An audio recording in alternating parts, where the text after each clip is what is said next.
এই পৃথিবীটা কেউ কারোর জন্য নয়। আপনি আজ না থাকলে কাল আপনার জায়গায় অন্য কেউ ঠিকই দখল নেবে।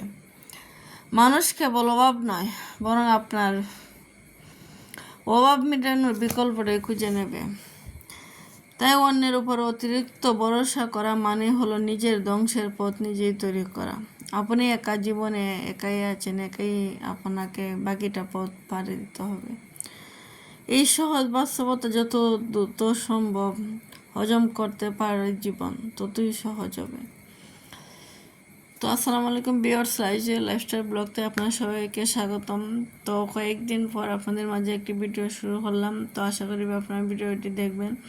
তো আজকে সাংসারিক কোনো কাজকর্ম নেই, যেহেতু আমার মেয়ের এক্সাম ছিল সবাই জানেন, তো আমি কোনো ব্লগ ভিডিও তৈরি করতে পারিনি। তো যতটুকু আমার মানে স্কুল বাসা এগুলো নিয়ে আপনাদের মাঝে একটু শেয়ার করা।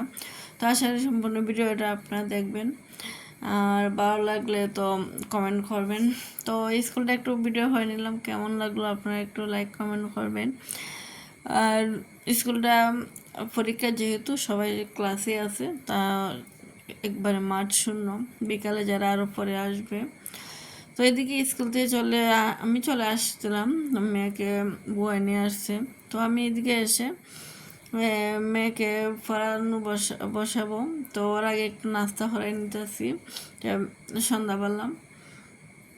তো এটা পরের দিন দুপুরবেলায়, যেহেতু আসলে আমার ভিডিওর কোনো অনেক 2-3 দিনের ভিডিও মিলে হতেছি, একটু এলোমেলো আছে। তো এটা ফরাই নিতেছি ওরে, এই ফরা আর স্কুল এগুলো নিয়ে ব্যস্ত ছিলাম প্রচুর। আর একজন মাকে খুব বেশি পরিশ্রম করতে হয় তার বাচ্চার জন্য। এই যে টিউটার যতটুকু শ্রম দেবে তার চেয়ে প্রচুর মাদেরকে শ্রম দিতে হয়। আর আমরা একটা মাই পারি একটা সুশিক্ষিত সন্তান উপহার দিতে। তো আমাদের মাদেরই প্রত্যেক মারই অনেক কষ্ট হয়। তো যাই হোক, আজ আমার মেয়ের এক্সাম শেষ হলো। তো আজ শেষ পর্যন্ত একটু মুক্তি পেলাম, শান্তি পেলাম, জানটা যেন আজকে একটু রিল্যাক্স মুডে আছি। তো বিকালবেলা ছাদে চলে আসলাম, অনেক বৃষ্টি, এনজয় করলাম বৃষ্টিটা। আসলে খুব ভালো লাগছে বৃষ্টির দিন যেহেতু। আর অনেক গরম ছিল, প্রচণ্ড গরম, বৃষ্টি হয়েছে। আর প্রথম বৃষ্টি অনেক প্রথম প্রচুর অন্ধকার করে একবারে বোঝা গেছে মানে কিছু দেখা যায় না, এরকম আমার অবস্থা হচ্ছিল। তারপর আস্তে আস্তে ঠিক হয়ে গেছে। এই তো বাতাস বইতেছে, কি যে ভালো লাগতেছে। আসলে প্রকৃতির হাওয়াটা শরীরে বওয়াটা খুবই ভালো লাগে একটা মুহূর্ত।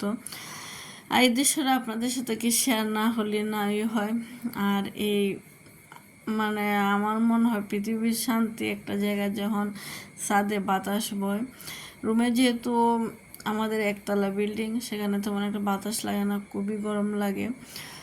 আর ছাদে যখন বাতাস দেয় আর যে সময় যাই, খুবই এত বেশি ভালো লাগে। ভালো লাগার মুহূর্তগুলো মানে এনজয় মুহূর্তগুলো খুব ভালো লাগে, তাই আপনার সাথে প্রায় আমি শেয়ার করি। তো অনেক বৃষ্টি হইতেছে, আমরা মা মেয়ে ছাতা নিয়ে ভিজতেছি। তো এটা আপনাদের সাথে শেয়ার করা হয় নাই, কারণ ভিডিও ক্যামেরাম্যান আমাদের যেহেতু কেউ নেই, আমরা মা মেয়ে ভিজতেছি, খুবই এনজয় করলাম আর ভালো লাগতেছিল। তারপর আমরা ভিডিও ছাড়া অনেক সময় ছাদে ছিলাম, পানির মধ্যে ভিজছি। বৃষ্টি যেহেতু আমার জন্য সমস্যা করে, তাই আমার মেয়েরও সমস্যা করে, তাই ফুল বৃষ্টিতে আর ভিজতে পাই নাই। তবে ইচ্ছা ছিল খুব ফুল বৃষ্টিতে ভিজার, সেই ছোটোবেলার কথা মনে পড়ছিল। সেই ছোটোবেলা থাকতে বৃষ্টি হলে কি যে দৌড়াদৌড়ি করতাম, কি যে একটা ভালো লাগতো। আসলে এই মুহূর্তগুলো আর হয়তো ফিরে পাবো না, আর একদিন আসবে কিনা জানি না। তো যাই হোক, আল্লাহ যা করেন মঙ্গলের জন্যই করেন। কারণ হয়তো আস্তে আস্তে আমাদের জীবনের গতি পরিবর্তন হয়ে আসছে। আর এদিকে বৃষ্টিটা হইতেছে, খুবই একটা ভালো লাগতেছে এই মুহূর্তটা। তো বৃষ্টির মাঝে দেখবেন যে সময় একটু বাতাস দেয় আরও বেশি, হাওয়াটা খুব বেশি ভালো লাগে। আর ভালো লাগার মুহূর্তটাগুলো আপনাদের মাঝে একটু শেয়ার করলাম। আমার খুবই ভালো লাগতেছে। আপনারা তাহলে আমার জায়গায় থাকলে তো সেম ওই ভালো লাগতো যে প্রকৃতির সাথে মিশে যাওয়া যায়। আর আমার যেহেতু প্রচুর পরিমাণ গাছ আছে চারিদিকে, শুধু সবুজে শ্যামলা আমার এই বাসাটা, তো আমার অনেক ভালো লাগে। আমার আসলে প্রকৃতির সাথে মিশে থাকতে আমার খুব ভালো লাগে, প্রকৃতি আমার খুব ভালো লাগে। আমি বাসায় যেহেতু থাকি, আসলে শহর থেকে তো গ্রামের ছোঁয়াটা পাওয়া ভাগ্যের বিষয়। তো আমাকে যেটুকু আল্লাহ দিছে, শুক্রিয়া, আলহামদুলিল্লাহ। তো এর পরের দিন সকালবেলা শাক তুলতে আসলাম। তো আমার ছাদে অনেক সুন্দর শাক হয়েছে, কলমি শাক। তো ভালো লাগে কলমি শাকগুলো খাইতে, আমার খুব প্রিয়। আসলে আমাদের মেয়েদের না জীবনে কিছু না কিছু একটা করা উচিত। আমরা যদি ঘরে বসে শুধু মনে ধরেন শুয়ে বসে বাচ্চা পালন করি, সময় কাটিয়ে দিই, আমাদের জীবন এভাবে চলা যায় না। তো প্রত্যেক গৃহিণীর উচিত যতটুকু পারো সম্ভব সংসারে একটু হাল ধরা। তো যতটুকু পারি নিজের সংসারে হাল ধরার চেষ্টা করি। এই তো এখন শাক তুলতে আসছি, আর শাকগুলো অনেক সুন্দর হয়েছে, অনেকবার খাওয়া হয়েছে, আজকেও খাওয়া হইতেছে।